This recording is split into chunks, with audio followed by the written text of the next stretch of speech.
as a program, it's basically caused us to double our expenses to offer that program. So if anything, here's a little dose of reality for everyone. We've been told that the state of California is projecting a $35 billion drop in revenue based upon drop in tax revenue and other resources. That 35 billion translates into roughly a 24% cut in funding to the California community colleges. Now, we don't believe it's necessarily going to be that high, but remember that this economic downturn is going to last probably more than 1 year. So over time, we may see funding reduced to the college system unless other arrangements are made through the federal government and other resources. So we are actually talking, we have ongoing conversations taking place, maybe a better way to say it, about how to sustain Reedley College and its programs over the next several years. And we're taking input from a lot of different sources to try and set our priorities and identify areas where reductions could be made if we need to. I'm not going to say that reductions are going to be made yet. We have to basically see what actually comes from the state, or more importantly, what doesn't come from the state over the next year. Yeah, thank you. That does clarify. Next question would be on the CARES funding. We had heard earlier that there's about 2,500 students that are going to be receiving some notifications. And in regards to the CARES funding, they were saying that it could be, or if you qualify for Title IV funding, you will be receiving funding. So students that have already received funding will receive additional funding. What about the students that have possibly, they do qualify? So say like myself, I qualify for the border or the California Promise, and I would qualify for financial aid. However, I've exceeded my max time frame. Am I one of those students that would be receiving funding, or would I not, just because I don't? So this is where I'm glad I have Chris Cortez online with me, because I'm going to call upon her to actually answer your question. So Stephen, one of the requirements to be Title IV eligible is that you're maintaining satisfactory progress. And one of those is the maximum time frame. So you would not be considered Title IV eligible. So those students that don't meet grade requirements or have exceeded the 90 units and don't have an approved appeal on file, they would not be considered Title IV eligible. However, where you might fall into a band where we can provide support is through the foundation funding I just mentioned. We haven't got all the criteria established for that funding as yet, but the intention was to be able to take some of the funding there and distribute it out to those that don't qualify for other care-related support. Thank you. So I guess this would probably be for Chris also. So she was saying that there was two different groups. There was the groups that are Title IV eligible and those that are eligible for financial aid, but haven't completed the FAFSA. Is that correct? Correct. They could be eligible, but they haven't done a FAFSA yet for this year. Got it. Okay. And that's really the 2,500 students that you mentioned. We're going to ask them to apply for consideration. Yeah. So my next question too, in line with that, I had talked to a financial aid counselor a couple weeks ago because, as she had stated, there is an appeal process that you could go for. Now, if someone were to put on an appeal this late in the semester, it would not count for this semester, would it? No, the appeal deadline for spring has passed, but if you're going to be here in the summer, it could apply to summer, and we may possibly have resources for summer, but yeah, you would need to go through you would have needed to have gone through the appeal process before the deadline. Got it. We have another question. Dr. Buckley, you talked about possible cuts to the college or money cuts to the college in the near future. Can you expand on what might be cut in relation to our education on campus? No, I really can't, because we don't have anything definitive. The fact is, I'm gathering data. I am using a very collaborative process, asking our academic senate, our classified senate, our deans, department chairs, and others to contribute to prioritization. In times like this, what you don't want is an across the board cut where you reduce everything to the same percentage. What I'm attempting to do is to identify those areas that are in greatest need in terms of our community need and our students need, and trying to support those with everything we have. If there are programs and or other services that are less utilized, those may be the areas where reductions are experienced, but I don't have a definitive answer because we haven't even had time to have all those conversations yet. Most colleges are looking right now at what I would call contingency planning. This is something I've mentioned in the past. We're trying to look at what would happen if we had no cuts versus a 5% cut, a 10% cut, or a 15% cut. That's what the majority of colleges are doing across California and actually across the United States right now, a very similar process. So I can't tell you exactly what would happen.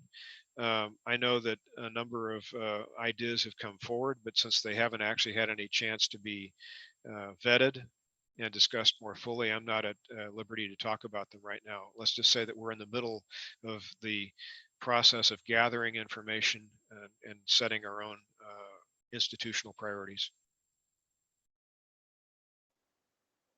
Thank you for that clarification. There are no more chats in the group, so if you have any last minute questions you would like to ask Dr. Buckley or any of the staff, please drop them now.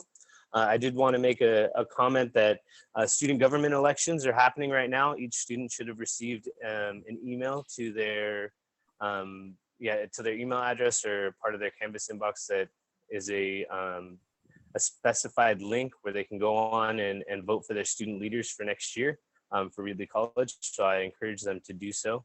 I did have one other quick question on the CARES funding.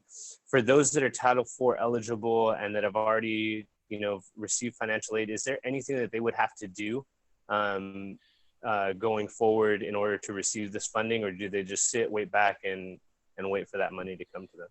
So thank you for that question. I've made it a point with our team to basically try and make this as painless and as automatic as possible. So I hope that students don't have to wait long.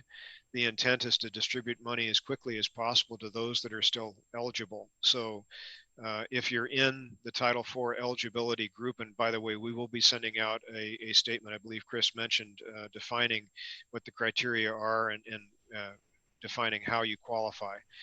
If you're in that qualified group, you're going to get that money distributed to you either electronically or by check as quickly as possible. So you have the institution's commitment, including mine, to making sure we get those dollars distributed as quickly as possible. If I could, I'd like to just take a moment to go back to that last question that you had for me and reiterate that in addition, of course, to all of the on-campus employee groups that are going to be offering input, I certainly intend to speak with the student government and students at large as well, as far as what their priorities are. I forgot to mention that. And along those lines, if I could, in times like this where inevitably some course sections are reduced in number, and so access to certain courses becomes a little bit more difficult, I think everyone out there needs to think about what's on their educational plan and whether or not they have yet registered for classes for summer or fall. If your registration date comes along, I highly recommend that you register for classes as soon as you possibly can, because keep in mind that in addition to our traditional students, we now have thousands of people that are out of work. And generally in these times where budgets are bad and we end up having some reduction in service, it's also the time we have the greatest need across the community for the programs and courses that we offer. So we end up having a real problem serving everyone because there just aren't enough course sections and seats to go around. So don't be late. Basically be early and register for the courses that you know you need, and don't get basically prevented from continuing on in your particular education plan by delaying too long. It's better to get the courses, get registered, get settled in, and basically work with us to continue your educational process. Awesome, thank you. We had a couple questions come through. Roy in the bookstore was saying there's paper masks for purchase at the bookstore while supplies last. 3 paper masks for 99 cents. You could get 3 packs, so 9 masks altogether. But you have to go in person to receive those. We also have another question.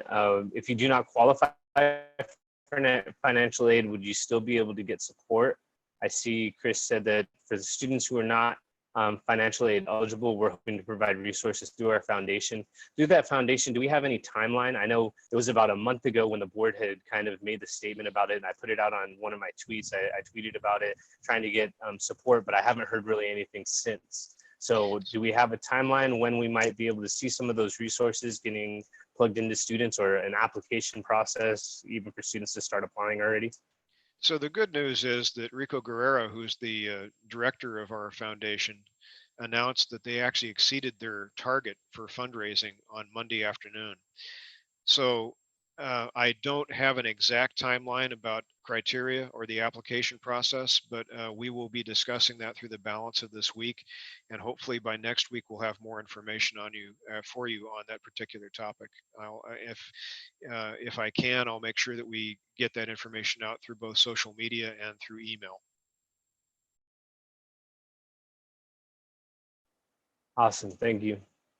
We have one more question. Is there a place notifying students of events that used to be announced around campus and near the cafeteria to socialize, maybe watch special guest lectures, or on Zoom or on our website? Do we have any of those resources? George, I'm going to call on you for that one. Sorry about that, Stephen. I was posting to social media. Give me that question one more time. So we used to have events that would happen on campus just to socialize.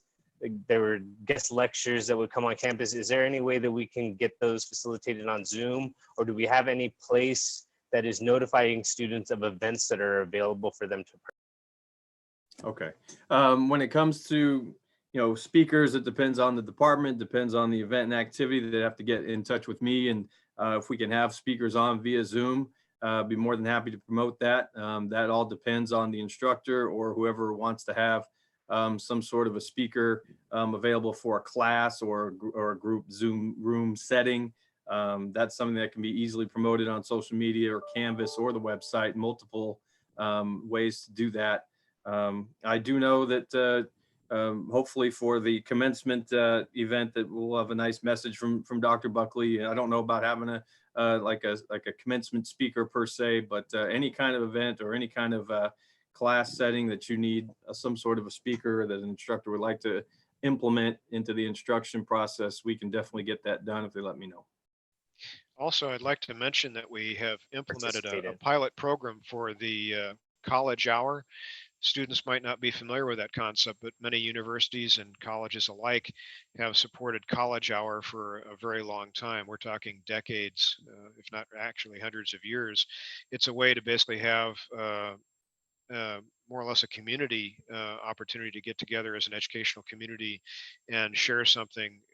You could be having your brown bag lunch and enjoying a speaker. Well, now in a virtual environment, we're already doing that with our faculty and staff, and I invite our student government to possibly participate in that same. We have about 3 weeks left where we could actually offer several more student-oriented college hour type activities. Usually it's on Thursday afternoon. And any events you can find, I see Arnold's second part of the question, on the calendar, event calendar part of the Reedley College website, reedleycollege.edu. It's at the bottom. And then any events, I could also do Facebook invites as well for those specific events.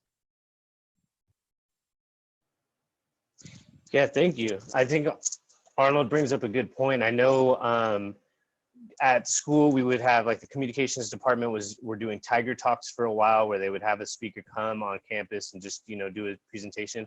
I would hopefully see something like that within moving forward, if this is going to be the norm, this online learning.